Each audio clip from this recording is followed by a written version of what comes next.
Aquellos que pueden, los invito a ponerse de pie un momentito para la lectura, ¿sí? Vamos a leer los primeros 5 versos de Lucas 2, 1 al 5. Dice así el texto, Lucas 2, 1 al 5.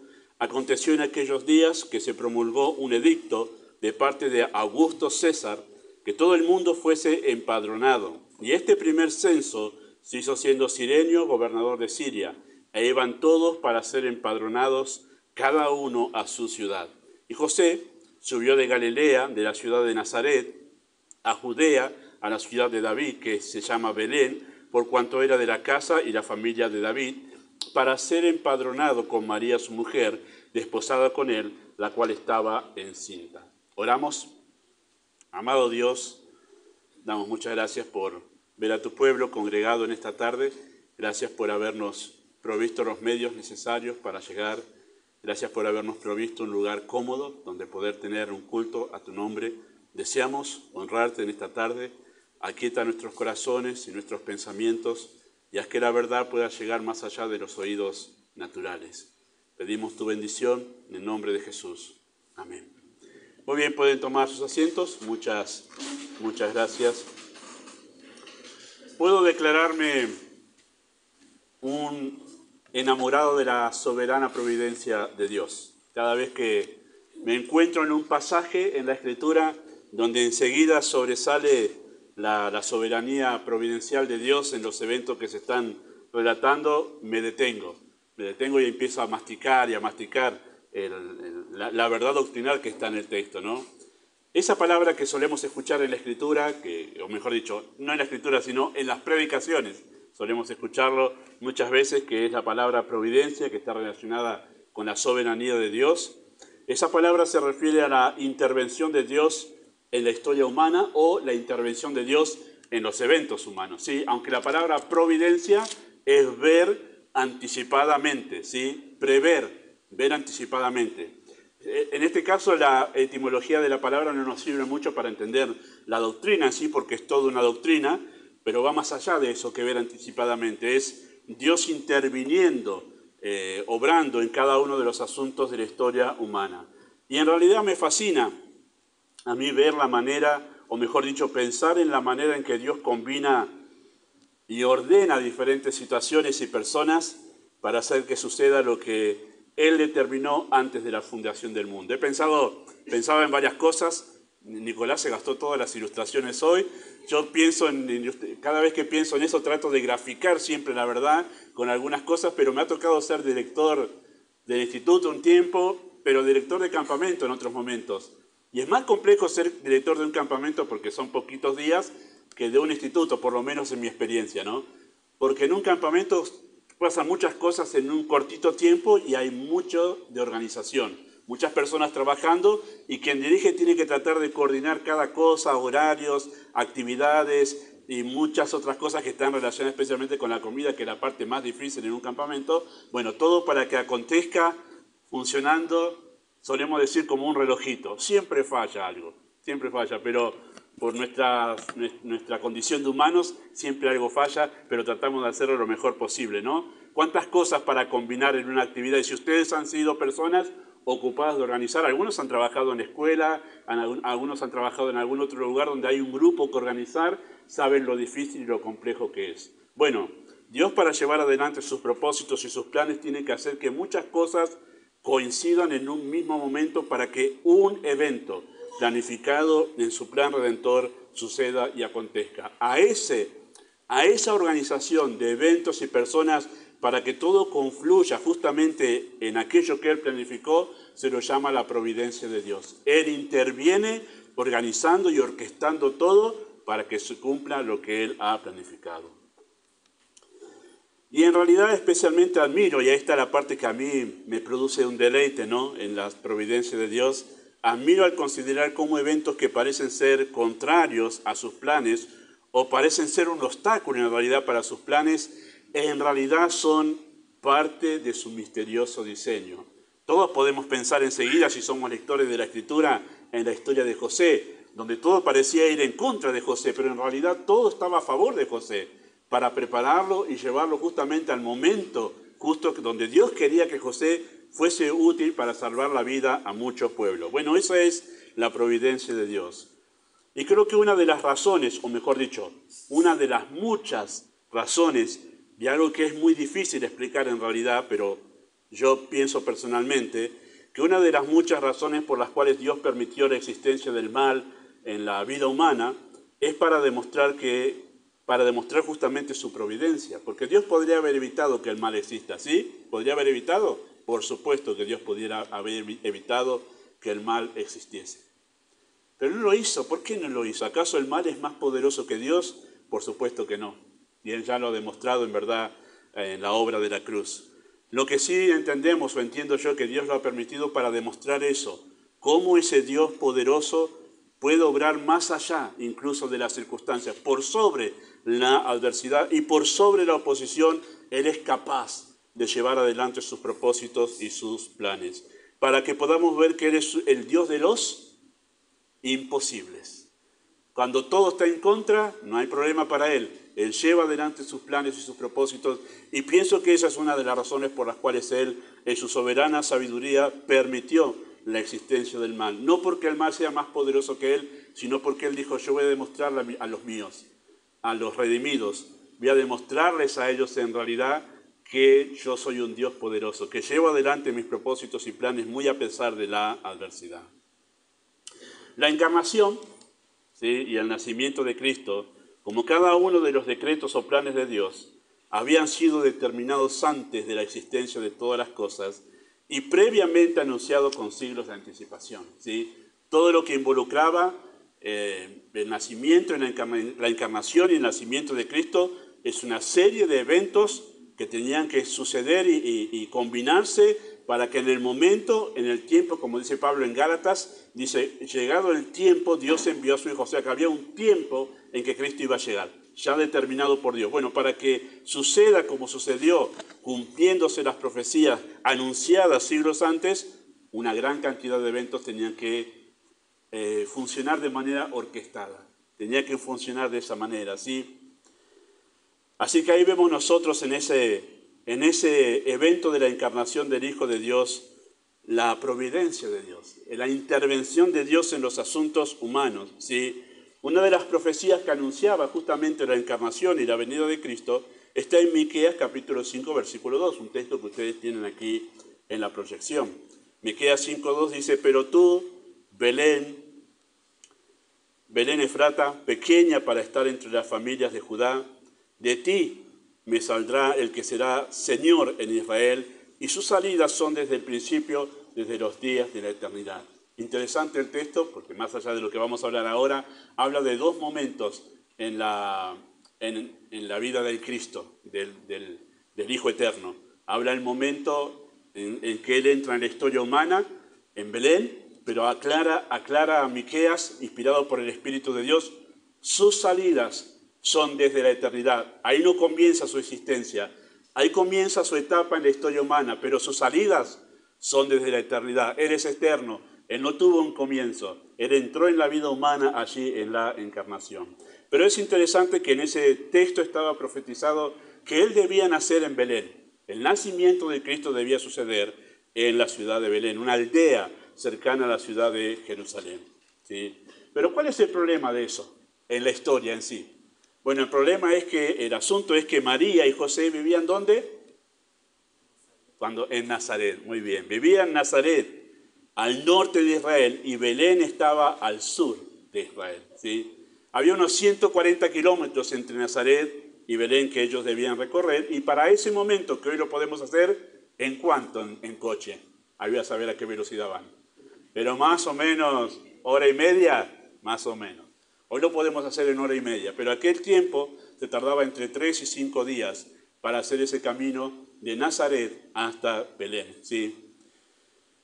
Bueno, ¿qué hizo Dios para que este matrimonio, cuya mujer estaba encinta, estaba esperando para dar a luz a Jesús y que estaba ya próximo, estaba en el último tramo del embarazo, ¿qué hizo Dios para que en verdad se cumpliera eso de que iban a nacer en Belén, estando ellos en Nazaret, al norte, a 140 kilómetros? ¿Cómo iba a ser Dios para que ellos vayan allá en este momento Y en esta situación especialmente con María embarazada, muy cercana al alumbramiento, ¿sí? O sea que la única manera, y ustedes matrimonios, mujeres que han pasado por esta etapa del embarazo, saben que en el último tramo del embarazo está complicada la cosa. No está como para planificar, nos vamos un viaje de 5 días, a viajar 140 kilómetros, atravesar el desierto, porque no pasaban por el centro del tramo ese de Jerusalén, sino se iban rodeando por el desierto hasta llegar al sur. No estaba en la situación para hacer un camino de 5 días en esas condiciones en que estaba María. O sea, ningún matrimonio en su sano juicio planificaría un viaje de esa manera. En la lógica, no había manera de que ellos decidieran decir, vamos a ir a Belén a pasear, a visitar a nuestros parientes en este momento. ¿Qué le diría María? ¡Estás loco! ¿Cómo vamos a ir ahora? A ver si doy a luz en el desierto. ¿Quién nos va a ayudar? Bueno, nadie planificaría eso. Mira si se adelanta el parto. Bueno, nadie planificaría eso. Dios tenía que obrar de una manera providencial para que del norte de Nazaret fuesen a Belén y llegasen justo para el alumbramiento de María. ¿Sí? Bajo esas circunstancias, solamente una situación de fuerza mayor podría llevar a que ellos decidieran forzosamente tendrían que ir a Belén para poder estar allí para algo que realmente los obligase. Bueno, eso fue lo que hizo Dios. Dios creó una situación de fuerza mayor, que ellos se sintiesen obligados, porque naturalmente no lo iban a hacer. Cualquier esposo diría, no te hagas problema, nos quedamos acá en casa. Este veranito no nos vamos de vacaciones porque vas a dar a luz, nos quedamos en casa, no salimos a ningún lado, así que no te hagas problema. Bueno, tenía que ser una situación de fuerza mayor, muy obligados deberían estar para decidir esto, y eso fue lo que hizo Dios. Puso una situación de fuerza mayor que obligase a ellos a salir de Nazaret y llegar hasta Belén. Y Dios utilizó para esto, ¿sí? Dios utilizó para esto al primer emperador de Roma. Augusto César fue el primer emperador de Roma, ¿sí? Roma surgió como una república. ¿Qué quiere decir como una república? No estaba gobernado por una sola persona, estaba gobernado por un senado, por un grupo de personas, ¿sí? Eso es una república. Y cuando una serie de eventos fueron aconteciendo, justo unos 30, 40 años antes de la llegada de Cristo, sube a gobernar a alguien que realmente se fue constituido como el primer emperador, que fue Augusto César. Ese es el que está aquí nombrado en el texto. Y para tener en cuenta nomás quién era, fue quien instauró, estableció o dio inicio a lo que fue lo que después se desarrolló como la religión romana. La religión romana se basaba en la adoración al emperador y fue el primero quien recibió nombre de Hijo de Dios, Augusto César. ¿Sí? Las monedas que se imprimían en su tiempo tenían al reverso la impresión, su cara de un lado y la impresión del otro, Hijo de Dios, porque llegó a ser alguien venerado como si fuese un dios, Augusto César, y de ahí en más empezó la veneración, la religión romana de veneración a los césares como si fuesen una divinidad. Bueno, ese es el que se está hablando aquí en el texto que se está relatando en Lucas, ¿sí? Fue el gobernante que le dio inicio al título ese de Hijo de Dios y que divulgó la religión sí romana de adoración a los emperadores. Pero ese Augusto César, ¿sí? Ese emperador, Dios lo utilizó permitiendo justamente que haga algo que era inesperado para José y para María, que era un censo, ¿sí? Un decreto imperial. Un decreto imperial que estaba tenido de intenciones políticas y económicas. O sea, el censo en realidad, promovido por Augusto César, tenía todo un tinte de intenciones políticas, de poder ampliar y extender su dominio, en realidad, del imperio, y además por cuestiones económicas. Bueno, los tengo a todos anotados acá. Como hoy vemos por ahí las listas que se van haciendo públicas, ¿no? Los tenemos a todos anotados. Así nadie queda sin pagar impuestos. Ya sabemos a cuántos tenemos que cobrarle. Bueno, había todo un tinte político, económico, de afán, de ansiedad, de afán de dominio y todo lo demás, ¿sí? Para afianzar el dominio del emperador. Y ese decreto era preciso, ¿no? Cada uno debía ser censado en su ciudad de origen. Porque uno puede decir, bueno, y si nos censamos acá en Nazaret, ¿qué problema hay? Estamos anotados igual. El decreto era llamativamente preciso. Cada uno debe ir a su ciudad. ¿sí? Así que Dios se aseguró que José y María no les quedase otra alternativa más que ir a Belén. Y ustedes dirán, bueno, pues no le haga caso al decreto del emperador. Bueno, hay que viajar a ese tiempo para saber lo que significaba no hacerle caso a un decreto de un emperador, que estaba tomado como un Dios. Así que no era cuestión sencillamente de decir, no vamos y listo, había mucho en juego en ese momento. Y me pongo yo en el lugar de José, siendo líder de la familia, diciendo, bueno, si nos quedamos, si nos rebelamos contra esta orden por la situación en que estamos, y yo pongo en riesgo la vida de mi esposa y del bebé que está en su vientre, pero pongo en riesgo mi propia vida y si muero yo, ¿quién cuida todas esas cosas que pasan por la mente de un hombre que es líder y piensa en su familia? Si esta decisión, ¿cómo va a afectar a mi familia? Bueno, todas esas cosas en juego. Así que en realidad se vieron forzados ellos, no teniendo otra alternativa más que ir a Belén en esa situación en la que estaba su esposa. ¿Sí? Aquella situación de fuerza mayor obligaba a María y a José a tomar un gran riesgo debido al delicado estado cercano al alumbramiento, ¿no? ¿Sí? Podría pensar, bueno, hay riesgo de acá, hay riesgo de allá. ¿Cuál es el menor riesgo? Habrá pensado José, digo yo, cosas que no están relatadas en el texto. Pero de un lado y de otro decidió sin duda por el camino del menor riesgo, tratar de llegar allí confiando en la gracia de Dios, ¿sí? Y el camino seguramente hasta Belén, de Nazaret hasta Belén, pienso yo porque no está relatado ese momento. Me da pena que no hayan relatado ese momento del viaje, de los 140 kilómetros que tuvo que transitar a lomo de un burrito una mujer que está a punto de dar a luz, ¿no? Hoy en día estoy teniendo las primeras contracciones, querido. Bueno, vamos, subí al coche. ¡Pum! Acá subí al burrito. Y no está tan veloz como un coche. Pero el asunto es que en esa situación, pienso yo, y las mujeres aquí que han dado a luz seguramente entenderán mejor cómo habrá estado María en ese momento, en ese viaje, en un burrito con una mantita arriba y lo que significa que el burrito vaya transitando los caminos difíciles en el desierto hasta llegar a la ciudad de Belén, ¿sí? Un camino sin dificultades. Por el razonamiento natural esto ponía en riesgo el cumplimiento de la promesa, pero era en realidad el camino para la firme realización del propósito de Dios, ¿sí? Dios no libró a José y a María de los desafíos que representaba este viaje, ¿sí? Dios no libró a José y a María de los desafíos que representaba este viaje, pero cuidó de ellos. Interesante, ¿no? Dios no libró a José y a María de transitar esos 140 kilómetros hasta llegar a Belén, pero en medio de ese camino Dios cuidó de ellos. Dios podía haberles hecho el camino mucho más fáciles a ellos, ¿verdad?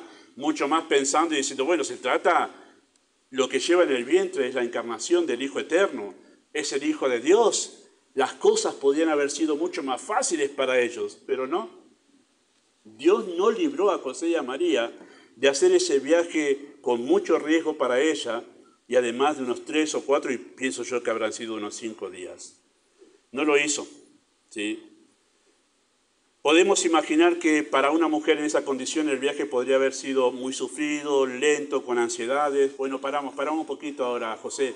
Vamos a parar porque necesito descansar. Y ahí se detuvieron a descansar para que pudiese estar un poco más cómoda, para que pudiese estirar un poco las piernas, para que pudiese caminar un poquito. Bueno, ahora seguimos, dale. Y así, y habrá estado así el viaje, imagino yo, me lo pienso yo, un viaje en burrito de esa manera, ¿verdad?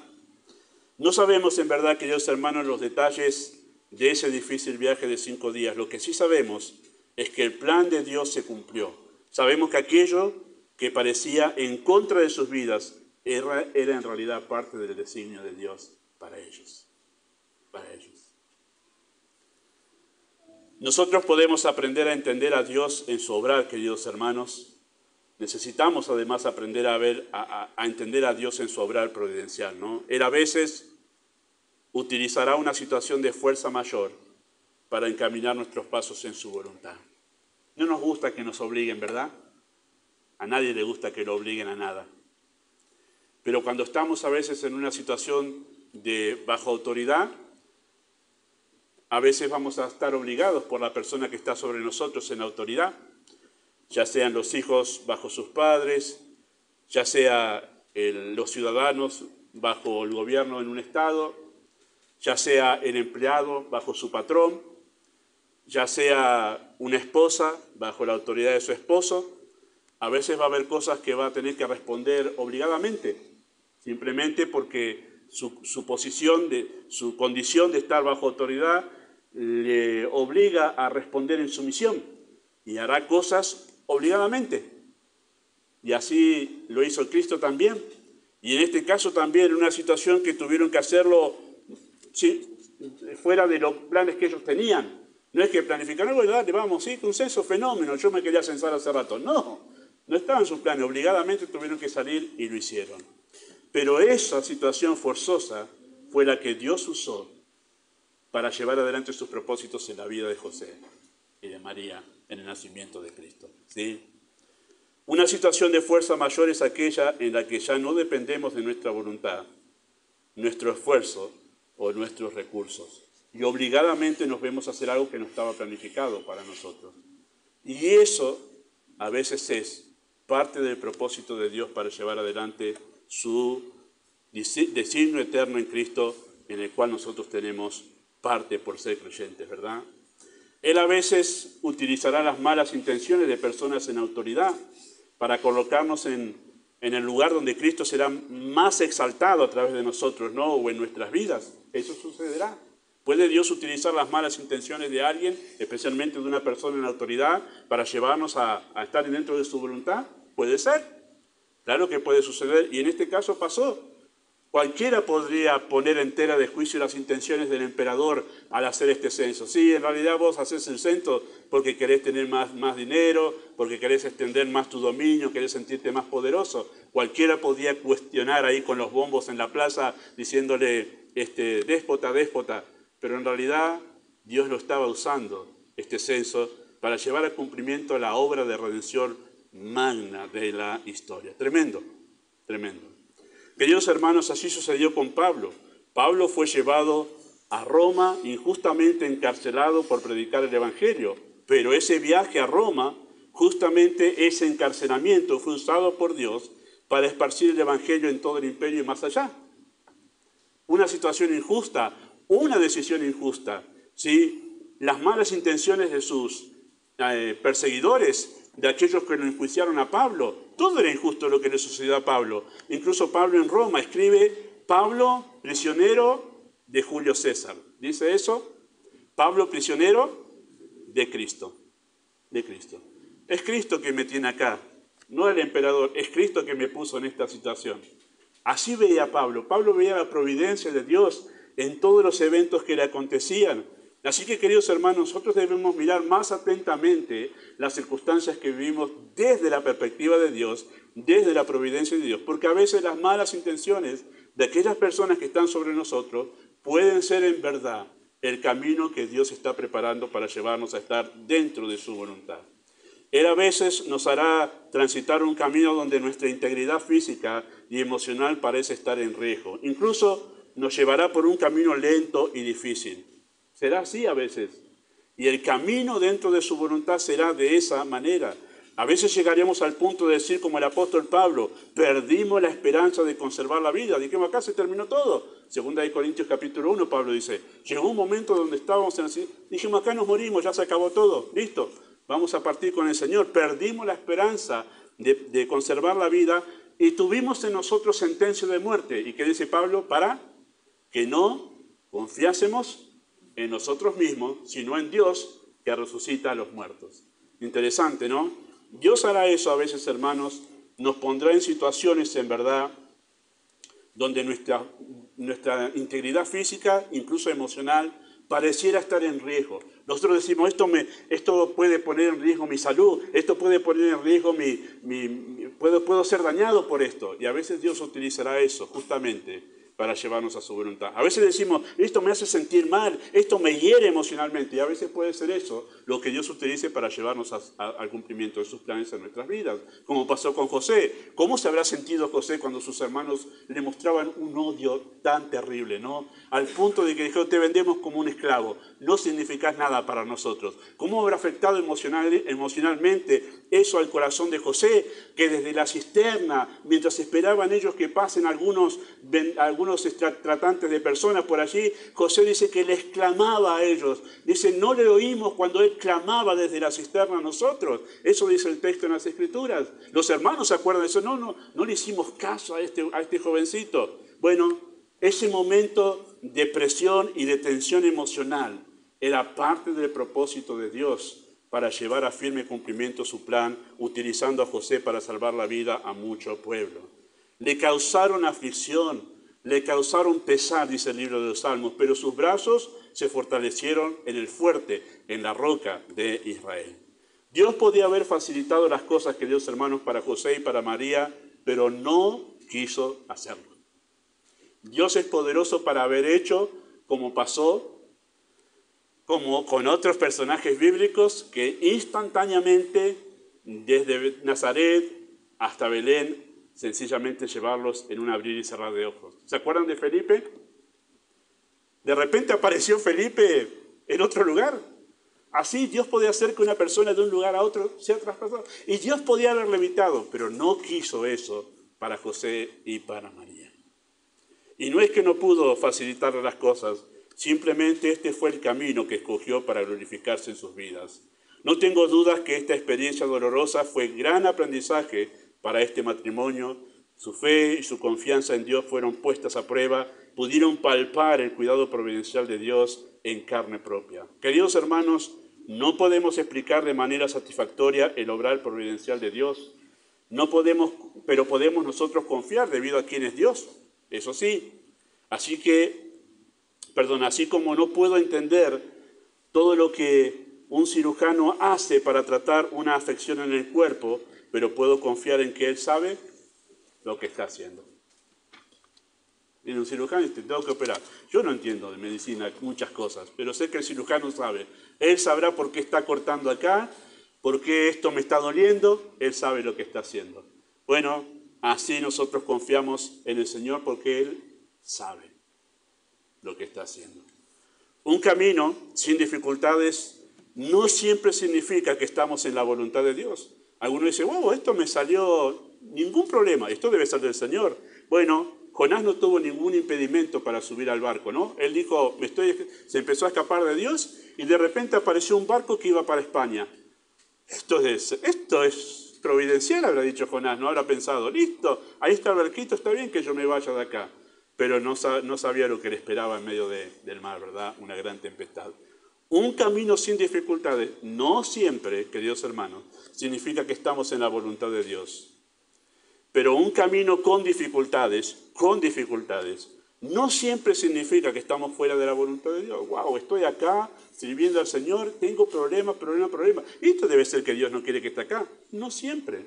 Quizás justamente te trajo a ese lugar para que experimentes problemas, para pulirte, para que aprendas a tener paciencia, para que aprendas a soportar, para que aprendas a desarrollar fe. Así que un camino con problemas no siempre significa que estamos fuera de la voluntad de Dios. Así que tengamos cuidado.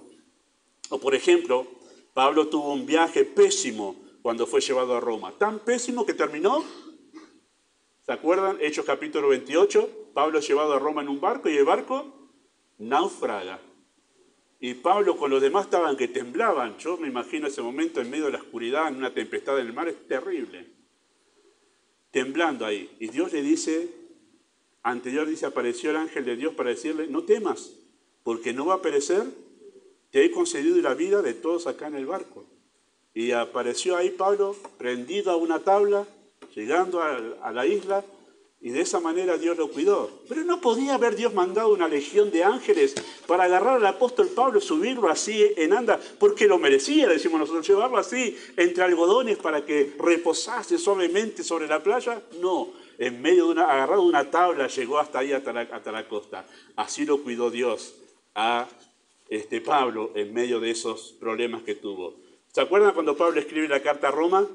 Le dice, yo espero visitarlos y espero tener un próspero viaje a ustedes. No sabía Pablo cómo iba a ser el viaje a Roma. Tremendo. Tuvo problemas de aquí y de allá. En parte de ese viaje él llegó a una isla y cuando llega a esa isla, ¿qué pasó? Se le prendió, lo picó una víbora. O sea, y cuando vieron que no se murió, porque te picó una víbora, te morís enseguida por el veneno. No se murió. Problema tras problema en la vida de Pablo en ese viaje, pero estaba dentro de la voluntad de Dios. Estaba dentro de la voluntad. ¡Wow! ¿Cómo se me complica para ir a la iglesia? Esto debe ser que no debe querer Dios que vaya a la iglesia hoy. Todos tenemos problemas para reunirnos. Saltear dificultades. Eso no significa que no tenemos que ir a la iglesia. Hermanos, no siempre un camino con dificultades significa que que estamos fuera de la voluntad de Dios, ¿sí? Así que tengamos cuidado con malinterpretar la providencia de Dios. El hecho de que utilice personas impías para realizar sus planes no significa que apruebe sus malos procederes, ¿sí? Alguien me preguntó una vez, me acordaba de esto mientras elaboraba este mensaje, alguien me preguntó alguna vez, ¿deberíamos nosotros honrar a aquellos movimientos sociales que nos beneficiaron para tener mejoras, por ejemplo, en nuestro sistema social o salarial? Porque si ellos haciendo sus movimientos sociales lograron que hoy podamos tener mejoras salariales o en la sociedad o lo que sea, o reducción de horarios, ¿debemos honrarlos por lo que hicieron ellos? Claro, y uno dice, debemos honrarlos cuando sabemos que esos movimientos son anticristianos, van en contra de la verdad. Me preguntaron eso. Bueno, ¿qué responde la Escritura? Podríamos responder así a esa clase de pensamiento, ¿no? ¿Acaso la Biblia honra a Judas por haber entregado al Señor porque permitió que con esa entrega Cristo fuese quien nos salvó en la cruz? ¿No? Algunos piensan eso. Algunos, con una mentalidad muy satánica, dicen, bueno, pero al final Judas hizo bien, porque lo traicionó y por esa traición Cristo fue a la cruz y por haber ido a la cruz entregó su vida y nos salvó. Ese razonamiento, ¿no? Pero ¿qué dice la Escritura de Judas? Justo lo leímos hoy. No lo tenía pensado, pero justo lo leímos hoy porque ese Salmo 109 es la profecía de Judas. Es una anticipación de lo que oraba Cristo en su corazón por Judas. Y habla cosas terribles de él, haciéndolo cargo de sus hechos, haciéndolo responsable de sus hechos. La Biblia no lo honra a Judas por haber entregado al Señor, pero era la manera que Dios tenía determinado que el Cristo iba a llegar a dar su vida en la cruz. Pero eso no significa que esa persona estaba haciendo bien.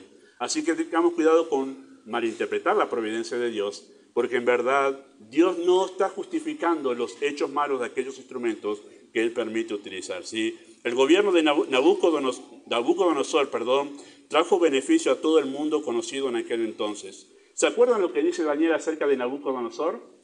Es como un árbol, inmenso árbol, donde todas las aves anidan.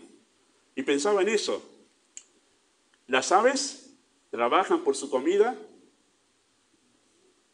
No.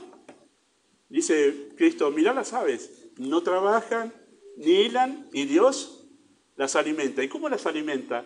Y hace que crezca un enorme árbol, ahí ponen su nidito, son protegidos ahí de los vientos, de todo lo demás, del calor y todo lo demás, por ese inmenso árbol. La analogía que utiliza Daniel al hablar, o Dios al hablar de Nabucodonosor, dice, yo levanté este imperio, no solo porque llevo adelante mi propósito en Cristo, sino para beneficiar a toda esta parte del mundo que está gobernado por Nabucodonosor.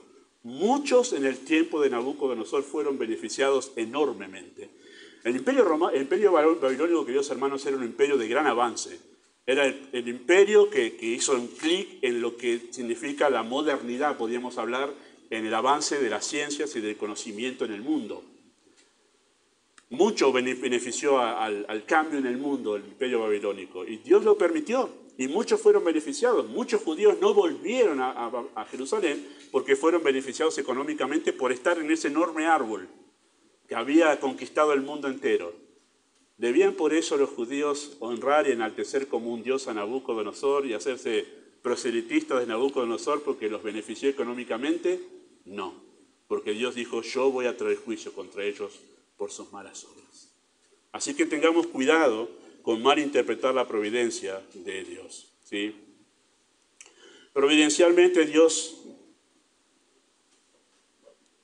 Podemos llegar, a decir, hagamos males para que vengan bienes si malinterpretamos la providencia de Dios, ¿no? La providencia de Dios no anula la responsabilidad humana, por eso no usemos la providencia para excusar nuestra responsabilidad, diciendo, bueno, señores, actúa, interviene providencialmente, me voy tranquilo sin cerrar la puerta de casa con llave, ¿no?